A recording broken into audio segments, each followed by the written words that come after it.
Is she your daughter?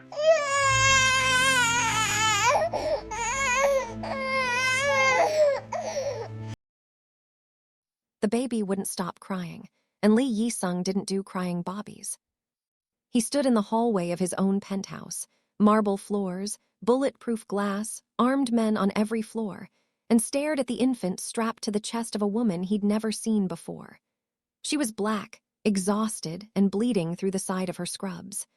Her name tag said registered nurse asterisk, but the blood said running for your life. "I'm sorry," she whispered, voice cracking. "I didn't know where else to go."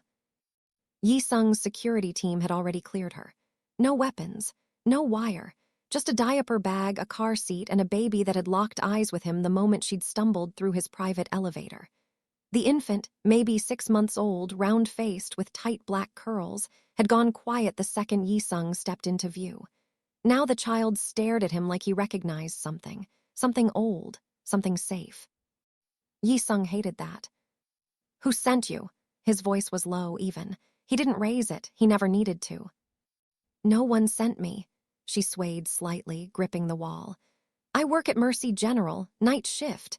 A man came in tonight, gunshot wound, refused treatment, just sat in the waiting room watching me. For hours. Then he followed me to my car." Yi-sung's second-in-command, Min-yi, shifted behind him. Yi-sung didn't turn. He kept his eyes on her face. She wasn't lying. Lying had a rhythm. Panic was different. "Why here?" he asked. She blinked hard, like she was fighting to stay conscious. "Because you own the building next to the hospital. Because every nurse knows your guys come through our ER and no one ever asks questions. Because I heard you don't hurt women or kids." Silence. The baby reached out one chubby hand toward Yi-sung, not to the mother, to him. He didn't move. "What's your name?" "Ayana," she swallowed. "Ayana Brooks." "And the man who followed you?" "I don't know, but he had a tattoo, Russian writing, on his neck." Yi-sung's jaw tightened. He turned to Min-yi without a word. Min-yi nodded once and pulled out his phone, already moving toward the far wall. Yi-sung looked back at Ayana. Her knees buckled. He caught her before she hit the floor, one arm under hers, careful not to jostle the baby. "Min-yi, doctor now." "On it." Yi-sung guided her to the leather couch in the sitting room. She collapsed into it, hand instinctively cradling the baby's head. The infant made a soft sound, not crying, just settling, like he'd found what he was looking for. Yi-sung stepped back. He didn't do this. Didn't let strangers into his space. Didn't take in strays. His world was clean, controlled, built on fear and respect and the understanding that mercy was a currency he spent carefully. But the baby was still looking at him. "What's his name?" Yi-sung asked. Yana's eyes fluttered open. "Elijah, he's mine. I adopted him 4 months ago. I'm all he has." "And his father?" "Dead, birth mother too, overdose." Her voice broke. "He was in the system. I fought for a year to bring him home." Yi-sung said nothing. Min-yi returned with the in-house medic, a woman in her 50s who'd patched up more bullet wounds than surgeons twice her age. She moved to Ayana without hesitation, lifting the edge of her scrubs to check the wound. "Knife," the medic said flatly. "Shallow, needs stitches." "Do it here," Yi-sung said. The medic nodded. Ayana tried to sit up. "I can go to the hospital." "No," Yi-sung's tone left no room for argument. "You go back out there tonight, you're dead. So is he." Her breath hitched. She looked down at Elijah, who had finally closed his eyes, tiny fist curled against her collarbone. When she looked back up at Yi-sung, tears slipped down her cheeks. "Why are you helping me?" Yi-sung didn't answer right away. He turned toward the floor-to-ceiling windows overlooking the city. 40 stories below, the streets glittered with rain and neon. His empire stretched across half of it, money, power, blood, silence. He'd built it by making people understand that there were lines you didn't cross. Women, children, innocent people trying to survive. But someone had crossed it tonight. "Because," he said quietly, still facing the window, "the man who followed you made a mistake." "What mistake?" Yi-sung's reflection in the glass was cold. expressionless. He thought you had no one. Behind him, Minyi ended his call and stepped close. His voice was barely a murmur. Russian Bratva, low-level enforcer. He's been working hospital zones, nurses, single mothers, people without protection, extortion, trafficking pipelines. Yi-sung's fingers curled once, then relaxed. Find him. Already tracked his car. He's at a motel 6 blocks east. I want him alive. Minyi's smile was thin. Understood. Yi-sung turned back to Ayana. The medic was already stitching her side, quick and efficient. Ayana's face was pale, but her hand never left Elijah. The baby's fingers had somehow found Yi-sung's cufflink and wrapped around it, holding tight even in sleep. Yi-sung looked down at that tiny hand, at the trust in it. He thought of his own childhood, the absence of protection, the weight of surviving alone. You'll stay here tonight, he said. Tomorrow we'll talk. I can't. You can, his eyes met hers, and you will. She stared at him for a long moment, searching his face for something, danger, maybe, or deception. But all she found was the truth. He'd already decided. And when Lee Yi-sung decided something, the world bent around it. Finally, she nodded. The medic finished. Minyi left to handle the Russian. And Yi-sung stood in his own home, watching a woman he didn't know hold a baby who wouldn't let go of his cufflink, and felt the first crack in a wall he'd spent 20 years building. Outside, the rain fell harder. Inside, the most dangerous man in the city made a promise without saying a word. She was safe now. And anyone who tried to take that away would learn what happened, and you made Lee Yi-sung notice you. Yana woke to silence. Not the kind she was used to, sirens bleeding through thin apartment walls, neighbors arguing, the hum of a city that never rested. This was different, heavy, expensive, the kind of silence that came with security and distance from everything that could hurt you. She opened her eyes and found herself in a bedroom 3 times the size of her studio. Floor-to-ceiling windows, white sheets that felt like water, a baby monitor on the nightstand, the screen showing Elijah asleep in a crib she didn't recognize. Her breath caught. She sat up too fast, pain lancing through her stitched side. The door opened immediately. A woman in her 30s, dressed in black slacks and a crisp white blouse, stepped inside. Ms. Brooks, I'm Soo Jin. Mr. Lee asked me to check on you. Where's Elijah? Ayana's voice was raw. In the nursery, 20 feet down the hall. He's been fed, changed, and hasn't made a sound since 4 a.m. Soo Jin moved to the window and opened the blackout curtains with a remote. Morning light flooded in. Mr. Lee had everything delivered overnight. Formula, diapers, clothes. A pediatrician will arrive at 9 to check him over. Yana stared at her. Why? Soo Jin's expression didn't change. Because Mr. Lee told us to. That wasn't an answer. That was a fact. Ayana pushed the covers back and stood, testing her balance. Her scrubs were gone. She was wearing soft cotton pajamas she'd never seen before. I need to see him. Of course. Soo Jin gestured toward the door. But first, breakfast. You haven't eaten in 16 hours. I'm not hungry. Mr. Lee was very clear. You eat, then you see your son. Yana's jaw tightened. She wanted to argue, wanted to push past this woman and run to Elijah. But something in Soo Jin's tone, calm, absolute, told her it wouldn't work, so she followed. The nursery was at the end of the hall, behind a door that had been left open. Inside, soft gray walls, a white crib, a rocking chair by the window. And Elijah, awake now, staring up at a mobile of stars and moons that turned slowly above him. Yana crossed the room in 3 steps and lifted him out. He made a small sound of recognition, curling into her immediately. She pressed her face to his head and breathed him in. Safe. He was safe. Ms. Brooks. She turned. Yi-sung stood in the doorway. He was dressed differently than last night, black shirt, sleeves rolled to his forearms, no jacket. His hair was damp like he'd just showered, but his eyes were the same, steady, unreadable. You should eat, he said. I should leave. No. Yana shifted Elijah higher on her hip. I appreciate what you did, but I can't stay here. I have a job, a life. You had a life. Yi-sung stepped into the room. His presence filled it without effort. Last night, a man decided you were easy prey. That won't change because you go home and pretend it didn't happen. So what, I just hide here forever? No, he stopped 3 feet away, close enough that she could see the faint scar along his jawline. You stay here until I fix the problem. Fix it how? He didn't answer, didn't need to. The silence said everything. Yana's pulse kicked up. She'd heard the stories. Every nurse at Mercy General had. Lee Yi-sung wasn't just powerful, he was untouchable. Men disappeared around him. Businesses closed overnight. The police didn't ask questions because they already knew the answers. I don't want anyone dead because of me, she said quietly. Yi-sung's expression didn't change. Then you should have picked a different city.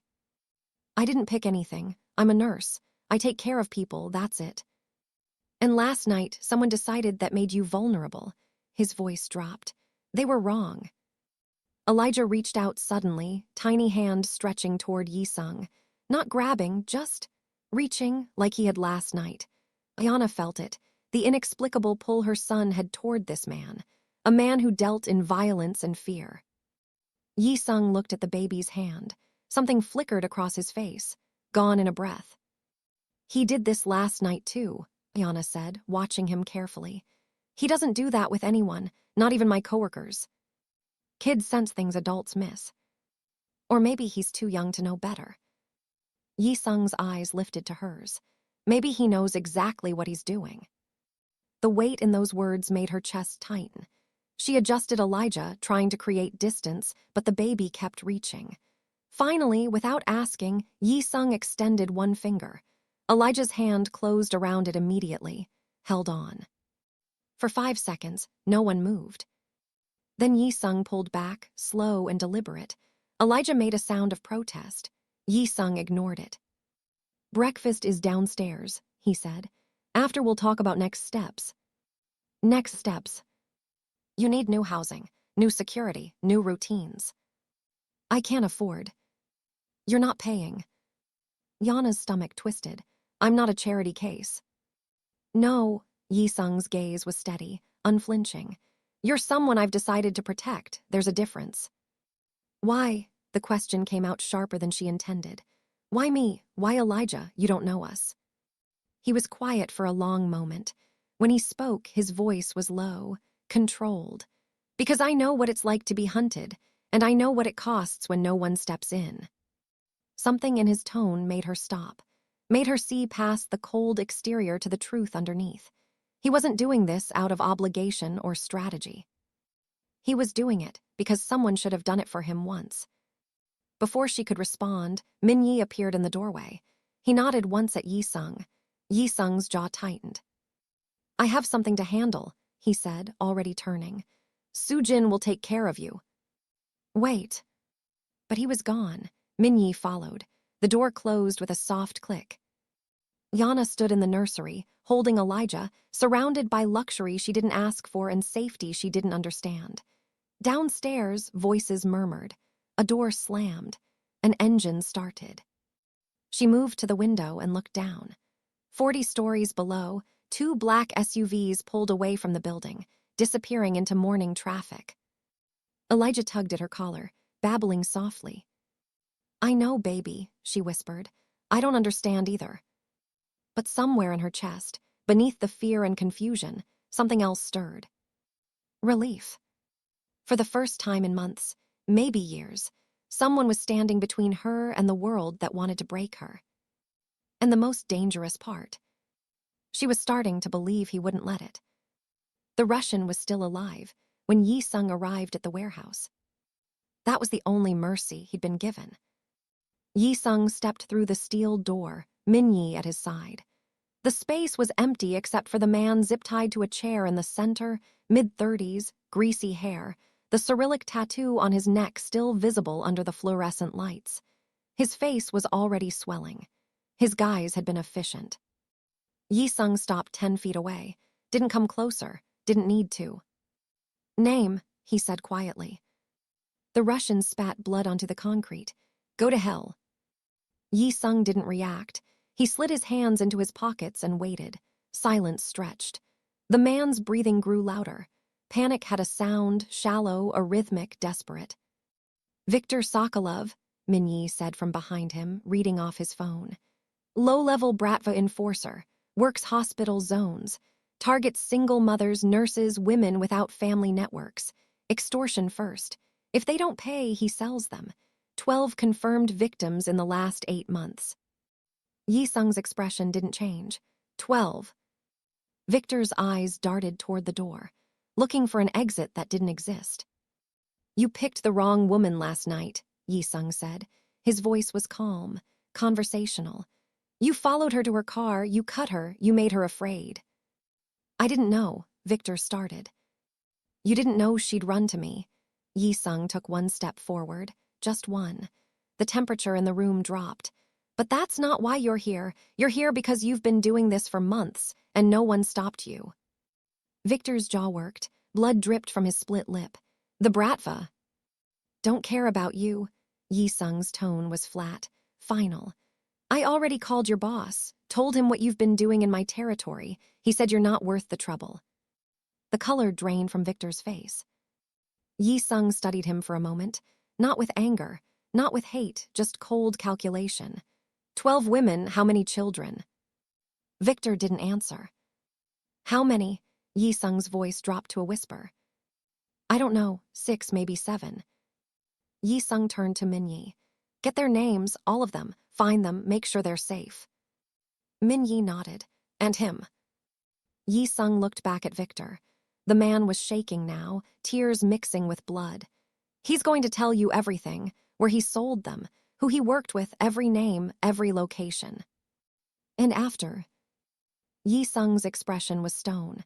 "After he disappears, quietly, permanently." Victor jerked against the restraints. Wait, I'll talk, I'll tell you everything." "I know you will." Yi-sung's voice was soft, almost gentle. "But it won't save you. The moment you followed Ayana Brooks, you crossed a line, and I don't forgive that." He turned and walked toward the door. Behind him, Victor started screaming, begging, promising information, money, anything. Yi-sung didn't look back. Outside, the morning sun was too bright. Yi-sung stood by the SUV, breathing slowly, letting the rage in his chest settle into something colder, more useful. Minyi joined him a moment later. "He'll talk within the hour." "Good. I want those women found by tonight. Give them money, new housing if they need it, protection." "All of them." "All of them." Yi-sung's jaw tightened. "And I want to know who else is operating in hospital zones. If there's a network, I want it gone." Minyi was quiet for a moment. "This is about her." Yi-sung didn't answer. He opened the SUV door and climbed inside. Minyi got in beside him. The driver pulled away from the warehouse, heading back toward the city center. "She doesn't belong in this world," Minyi said carefully. "No one belongs in this world." Yi-sung stared out the window. "But she's in it now, because of him, because of men like him who think being vulnerable means being disposable." "And the baby." Yi-sung's chest tightened. He thought of Elijah's hand wrapping around his finger, the way the baby had looked at him, not afraid, not crying, just trusting. "She's all he has," Yi-sung said quietly. "So you'll protect them both?" It wasn't a question. Yi-sung didn't treat it like one. He pulled out his phone and sent a message to Soo-jin. "Keep them comfortable. I'll be back in 2 hours." The response came immediately. "Ms. Brooks is asking questions." Yi-sung almost smiled. Almost, let her. Back at the penthouse, Ayana was doing exactly that. She'd eaten breakfast, barely, and spent the last hour packing the living room while Elijah napped in the nursery. Soo-jin had tried to be helpful, offered tea, television, a tour of the building. Ayana refused all of it. She wanted answers. When the elevator chimed and Yi-sung stepped out, she was waiting. "Where did you go?" she asked immediately. Yi-sung stopped. His shirt was still clean. No blood, no dirt, but something in his posture had changed, settled. "To handle the problem," he said. "What does that mean?" "It means the man who followed you won't follow anyone else." Ayana's stomach dropped. You killed him. I didn't say that. You didn't have to. She crossed her arms, fear and anger tangling in her throat. I told you I didn't want anyone dead because of me. Yi-sung's eyes locked on hers. And I told you that you don't get to choose what happens in my world. You came to me. You asked for help. This is what help looks like. This is what murder looks like. No, he stepped closer, not threatening, just present, immovable. Murder is what he did to 12 other women, extortion, trafficking, selling mothers and children to people who don't see them as human. I stopped that. Permanently. Yana's breath caught. 12, God. There were others. Yes. And you're helping them too. Yes. She didn't know what to do with that. Didn't know how to reconcile the violence with the mercy, the control with the compassion. You can't just decide who lives and dies, she said, but her voice was weaker now. I don't. Yi-sung's tone was quiet, certain. They do. The moment they choose to hurt people who can't fight back, I just make sure there are consequences. Yana turned away, pressing her palms to her temples. Everything in her nurse's brain screamed that this was wrong. That violence wasn't the answer. That there were systems, laws, ways to handle things. But she'd seen those systems fail, over and over.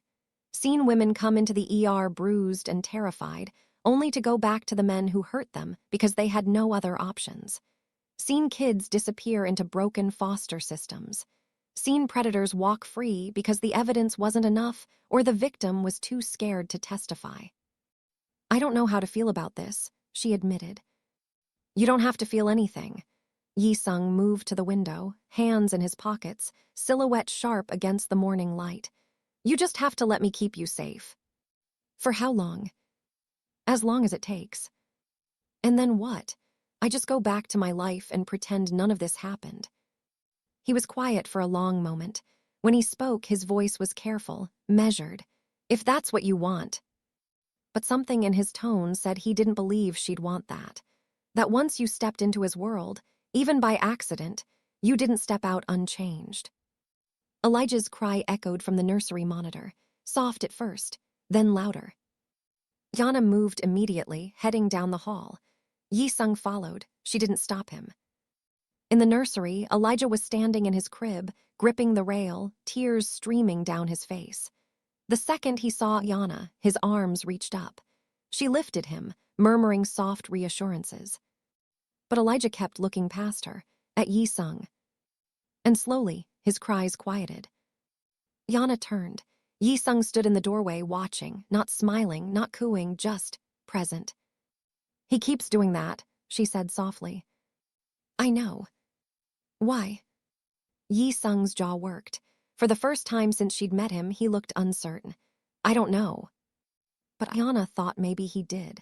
Maybe Elijah sensed what she was starting to understand. That the most dangerous man in the city was the safest place they'd ever been. 3 days passed. Yana stopped asking when she could leave. Not because Yi-sung told her to stay, but because every time she thought about going back to her apartment, to the world where men like Victor existed, her chest tightened with a fear she couldn't shake. She'd called the hospital, told them she had a family emergency. Her supervisor had been understanding, told her to take the week.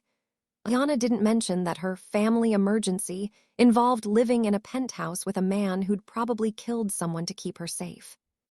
The days developed a rhythm. Mornings with Elijah in the nursery. Afternoons in the library Yi-sung apparently never used, reading while her son napped. Evenings when Yi-sung would return from wherever he went, she never asked, and he never volunteered and find them in the living room. He didn't join them, not exactly. But he'd pour himself a drink and sit in the chair by the window, working on his laptop or taking calls in Korean. Sometimes Elijah would crawl across the floor toward him, curious and fearless. Yi-sung would watch him approach but never reach down, never engage. Until the 4th evening, when everything changed. Yana was on the floor with Elijah, stacking soft blocks. Yi-sung was at the window as usual, phone pressed to his ear, speaking in rapid Korean. His tone was sharp, controlled but angry. Elijah abandoned the blocks and crawled toward him. Elijah, no. Ayana started to stand. But Elijah was fast. He reached Jae-sung's feet and pulled himself up, gripping the man's pant leg, babbling happily. Jae-sung stopped mid-sentence, looked down. The person on the phone was still talking, but Jae-sung wasn't listening anymore. Elijah grinned up at him, slapped his tiny palm against Jae-sung's shin like he'd accomplished something monumental. Jae-sung said something sharp into the phone and ended the call. Then he crouched down, eye level with the baby. Yana's breath caught. "You don't know what you're doing," Jae-sung said quietly, more to himself than to Elijah. Elijah reached for his face. Jae-sung caught the tiny hand before it connected, holding it gently. For a moment, they just stared at each other, the baby with no concept of danger, and the man who'd built his entire life on it. Then Elijah laughed, a pure, delighted sound that filled the entire room. Something in Jae-sung's expression cracked. He let go of Elijah's hand and stood abruptly, turning back to the window. But Ayana had seen it. The fracture. The moment when the armor slipped and something human, something raw, flickered underneath. "He likes you," she said softly. "He shouldn't." "Why not?" Jae-sung didn't answer. He picked up his glass and drained it. "I need to go out tonight. Soo-jin will be here if you need anything." "Where are you going?" "Business." "What kind of business?" His eyes met hers, the kind you don't ask about. Yana's jaw tightened. She scooped Elijah up and stood. "If I'm supposed to trust you with our lives, I deserve to know what you're doing." "No," Jae-sung said flatly. "You don't. You deserve to be safe, that's all." "That's not how trust works." "I'm not asking for your trust." His voice was low, final. "I'm asking you to let me do what I'm good at." "And what's that? Killing people?" The words hung in the air like smoke.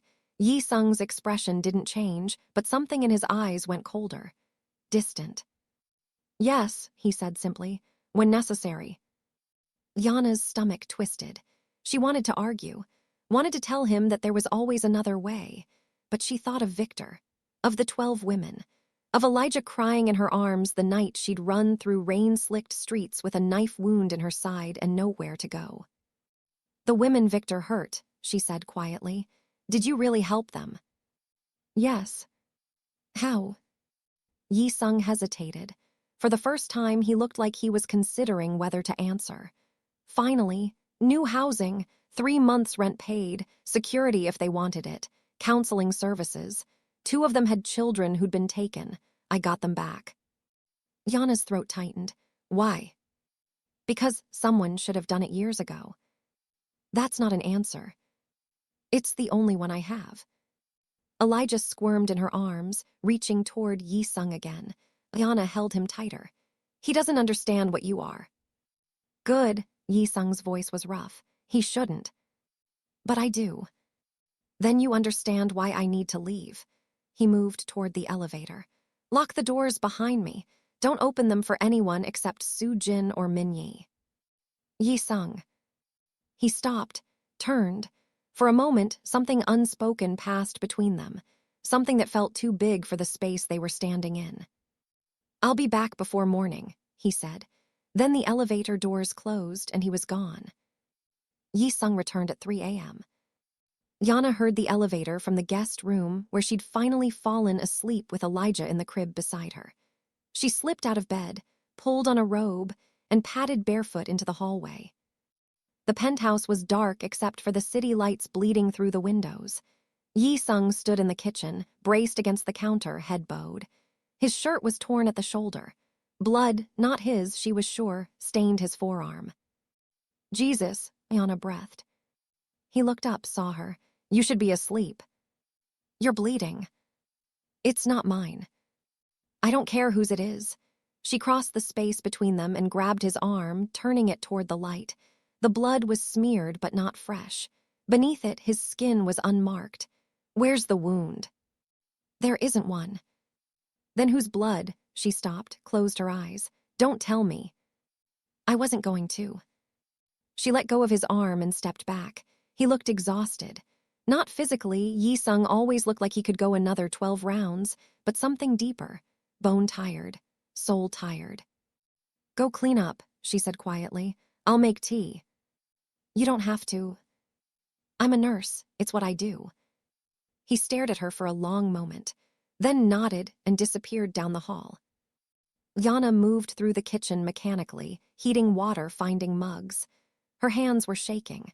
She didn't know if it was fear or adrenaline or something else entirely. By the time Yi-sung returned, showered, changed, the blood gone, the tea was ready. He took the mug without comment and sat at the island. Yana sat across from him. "Did someone else die tonight?" she asked. Yi-sung's fingers tightened around the mug. "2 people." Her stomach dropped. "Why?" "Because they were moving product through my territory, using my hospitals, my streets." His voice was flat, empty. "And when I told them to stop, they came after one of my people instead." "So you killed them?" "Yes. Just like that. Just like that."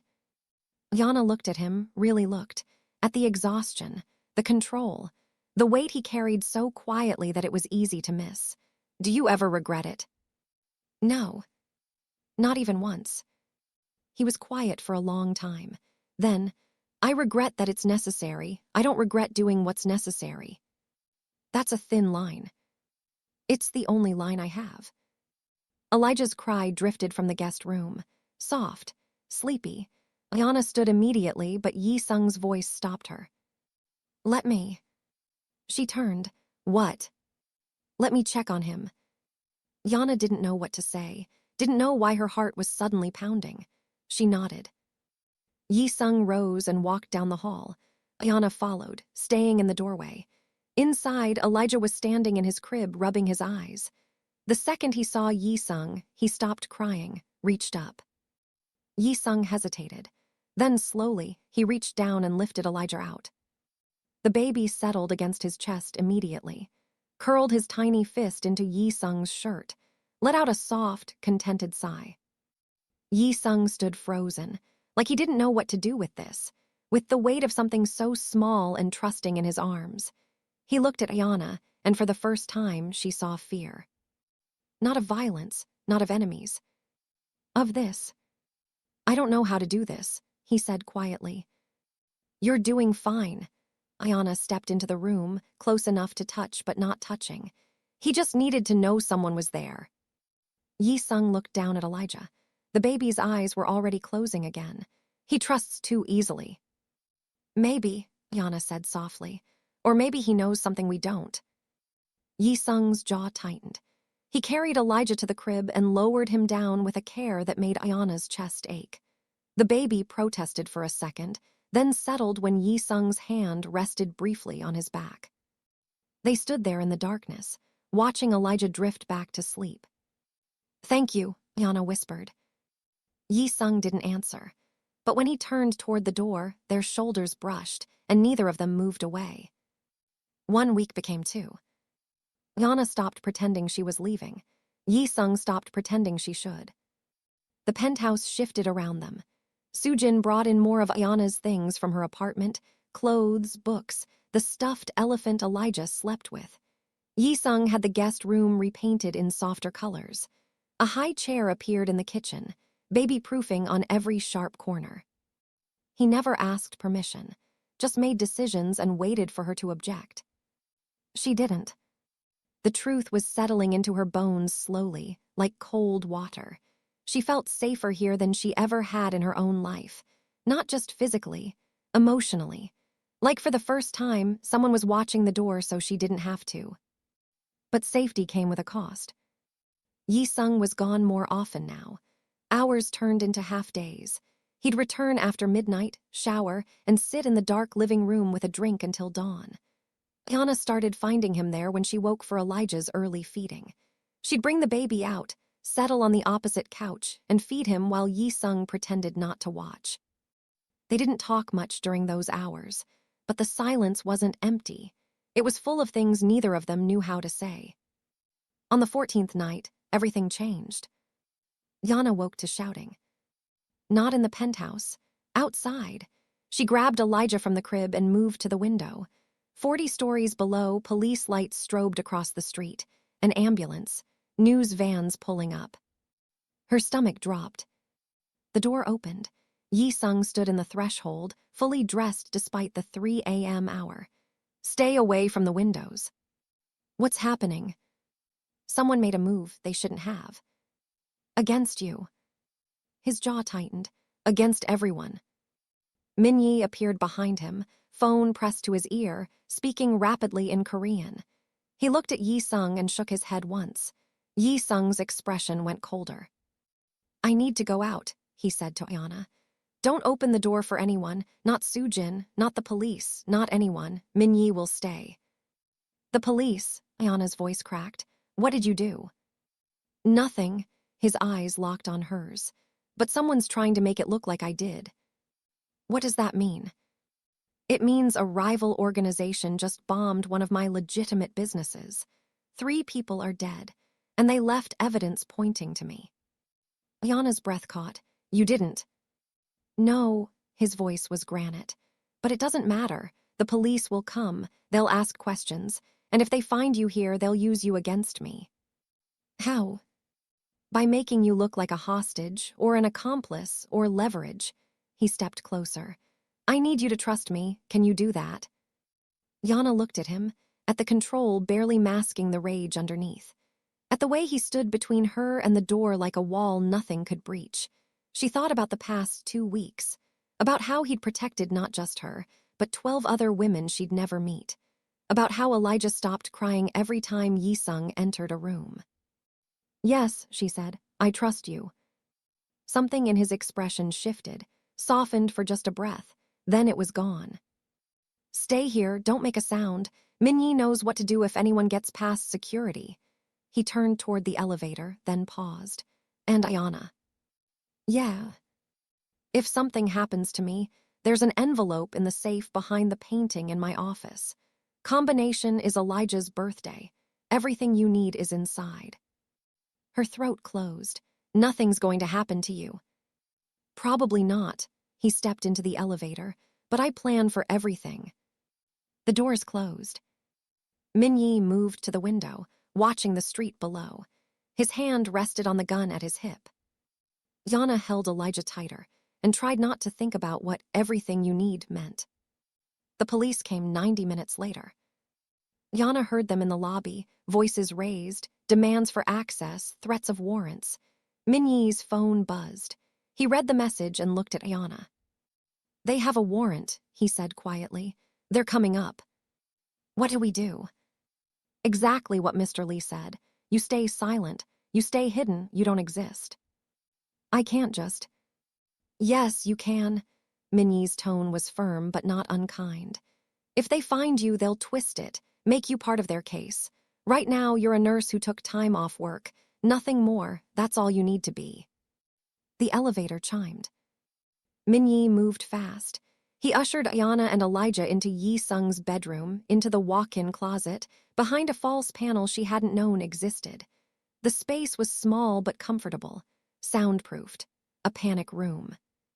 Don't come out until I get you, Min-yi said. Then he was gone. Yana sat in the darkness, Elijah in her arms, and listened to muffled voices through the walls. Footsteps, doors opening and closing, the slow, methodical sound of a search. Elijah started to fuss. Yana pulled out a bottle, praying he'd stay quiet. He latched on immediately, eyes drooping. The voices grew closer, right outside the bedroom. Nothing here, no signs of anyone else. Check the closet. Yana's heart stopped. She pressed Elijah against her chest, feeling his tiny heartbeat against hers. The closet door opened, footsteps, hangers sliding. Then. Clear, just clothes. The footsteps retreated. The bedroom door closed. Yana let out a breath she didn't know she was holding. 2 hours later, Min-yi opened the panel. They're gone, he said. Yana climbed out on shaking legs. What did they want? Evidence connecting Mr. Lee to the bombing. They didn't find any. Min-yi's expression was carefully neutral. Because there isn't any. Where is he? Downtown, giving a statement. Will they arrest him? No, Minyi's certainty was absolute. They have nothing. This was a fishing expedition, someone trying to use the law as a weapon. Who? Minyi didn't answer. He didn't have to. In Yi-sung's world, there was always someone, always another threat, another move on a board that never stopped shifting. Yana carried Elijah back to the nursery and sat in the rocking chair, staring at nothing. The city lights glittered beyond the window, peaceful, beautiful, hiding everything ugly underneath. Yi-sung returned at dawn. He looked different, harder, like he'd spent the night carving himself into something sharper. He found Ayana in the living room, Elijah asleep against her shoulder. "You should be resting," he said. "So should you." He almost smiled, almost. He crossed to the couch and sat, not close but not distant. They had nothing, no evidence, no witnesses, just theories and desperation. "Minyi said someone set you up." "Yes." "Who?" "A man named Choi. Runs operations on the east side. He's been trying to move into my territory for months." "What are you going to do?" Yi-sung was quiet for a long moment. When he spoke, his voice was soft, deadly. "I'm going to make sure he understands boundaries." "By killing him." "If necessary." Yana should have been horrified, should have argued, should have done anything except what she did, which was nod slowly and say, "Be careful." Yi-sung looked at her, really looked, like he was seeing something he hadn't expected. "You're not going to tell me to stop." "Would it matter if I did?" "No." "Then why waste the breath?" She adjusted Elijah gently. "I don't like it. I don't like what you do or how you do it, but I'm starting to understand why." "Why?" "Because men like Choi don't stop unless someone makes them, and the law doesn't always reach far enough." Her voice cracked. "Victor proved that." Yi-sung stood, crossed to her, crouched down so they were eye level. "You're not responsible for my choices." "I know." "And you're not compromised by staying here." "Aren't I?" "No." His hand lifted, almost touching her face, then dropped. "You're just someone I'm keeping safe, that's all." But his voice said it was more than that. And when Elijah stirred and reached for him without waking, Yi-sung took the baby without hesitation, held him like it was becoming natural. Yana watched them, the most dangerous man in the city cradling her son with a gentleness he showed no one else, and felt something in her chest crack open. "What are we doing?" she whispered. Yi-sung's eyes met hers over Elijah's sleeping form. "I don't know, but I'm not letting either of you go." It wasn't a promise. It was a fact, the kind that rearranged the world around it. Yana should have been terrified. Instead, she felt the safest she'd ever been. The war with Choi lasted 3 days. Yana only knew pieces of it. Fragments Minyi let slip, news reports that never mentioned Yi-sung's name, the exhaustion carved into Yi-sung's face every time he returned to the penthouse. On the first day, one of Choi's warehouses burned to the ground. No casualties, just inventory, a warning. On the second day, Choi responded by hitting one of Yi-sung's transport routes. 2 of his men ended up in the hospital.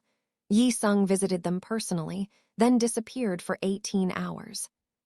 On the third day, Choi surrendered. Yana heard about it from Soo-jin, who'd heard it from Minyi. Choi had called a meeting, agreed to new terms, withdrew from Yi-sung's territory completely. No one died.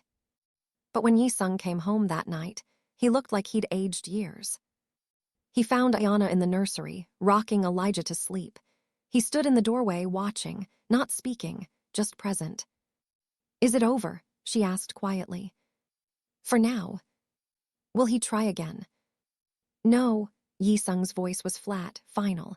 "He knows what happens if he does." Yana wanted to ask what that meant, what threat Yi-sung had made to end this so cleanly. But she'd learned when to push and when to let silence speak. She stood, carrying Elijah to the crib. The baby protested softly but settled when she rubbed his back. When she turned, Yi-sung hadn't moved. "You look exhausted," she said. "I am." "When's the last time you slept?" He didn't answer, which meant it had been too long. Yana crossed to him, reached for his hand. He let her take it. Let her lead him out of the nursery, down the hall, to the living room. She pushed him gently onto the couch and disappeared into the kitchen, returning with water and ibuprofen. "Drink," she ordered. He obeyed without argument. That alone told her how drained he was. She sat beside him, not touching but close. "You can't keep doing this to yourself." "Yes, I can." "That's not what I meant." She turned to face him. "You carry everything alone, every decision, every consequence, every person's safety. When do you get to rest?" "I don't." "That's not sustainable." "It doesn't have to be." His eyes met hers. "It just has to be enough." Yana's chest tightened. She saw it now, the truth he'd been carrying since the moment she'd stumbled into his world. He wasn't just protecting her and Elijah. He was protecting everyone. And he genuinely believed that if he stopped, if he rested, everything would collapse. "You're not alone anymore," she said softly. Jae-sung's jaw worked. "You don't know what you're saying." "Yes, I do." She reached up, touched his face. He went still. "For 2 weeks you've kept us safe, fed us, given us a home. Let Elijah wrap himself around your life like he belongs there, and you haven't asked for anything in return." "Because I don't want anything." "Liar." Her thumb traced his cheekbone. "You want what everyone wants, to matter, to be seen, to know that what you do means something to someone." Jae-sung's hand came up, covering hers, holding it against his face. "I've done terrible things." "I know. And you're still here." "I'm still here." "Why?" Yana's eyes stung. "Because terrible things don't erase good ones. And because my son stops crying every time you walk into a room. And because when I look at you, I don't just see the monster everyone else is afraid of. I see the man who saved 12 women he didn't know. Who sat with my baby at 3 a.m., who built a panic room to keep us safe even though it meant admitting he was scared." "I'm not scared." "You're terrified," her voice cracked. "Of what you feel, of what it means, of letting us in and having something to lose." Jae-sung pulled her hand away, but gently. He stood, walked to the window. The city sprawled below him, his empire, his burden, his prison. "I don't know how to be what you need," he said finally. "I'm not asking you to be anything." Ayana stood, crossed to him. "I'm just asking you to stop pretending you don't need us too." He turned. The look in his eyes made her breath catch, raw, exposed, the armor stripped away completely. "If I let you in," he said quietly, "and something happens to you because of me, then we deal with it, together." "You don't understand what you're asking for." "Maybe not," she stepped closer, "but I know what I'm choosing, and I'm choosing this, you, us." For a long moment, Jae-sung just stared at her. Then, slowly, he reached out and pulled her against him. Not roughly, not desperately, just holding on. Yana wrapped her arms around him and felt him break. Not into pieces, into something softer, something human. "I can't promise safety," he whispered against her hair. "I'm not asking for promises." She pulled back just enough to look at him. "I'm asking for truth, and choice, and whatever version of normal we can build in your world." Jae-sung's hand came up, cradling her face. His thumb brushed across her lips. "You make me want things I gave up on years ago." "Like what?" "Home, family, a reason to come back that isn't just obligation." Yana's eyes filled. "You have that. You've had it since the night I showed up bleeding on your doorstep and you let a stranger's baby grab your hand." "He's not a stranger anymore." "No," she smiled through tears. "He's yours, we both are if you want us." Jae-sung kissed her then, not tentatively, not asking permission, just claiming what she'd offered, softly, thoroughly, like a man memorizing something he couldn't afford to lose. When they pulled apart, Ayana was shaking. Jae-sung rested his forehead against hers. "I don't know how to do this," he admitted. "Neither do I," she laughed softly. "But we'll figure it out, one day at a time." A sound from the nursery, Elijah awake and babbling. Jae-sung pulled back, something like panic crossing his face. "Go," Ayana said.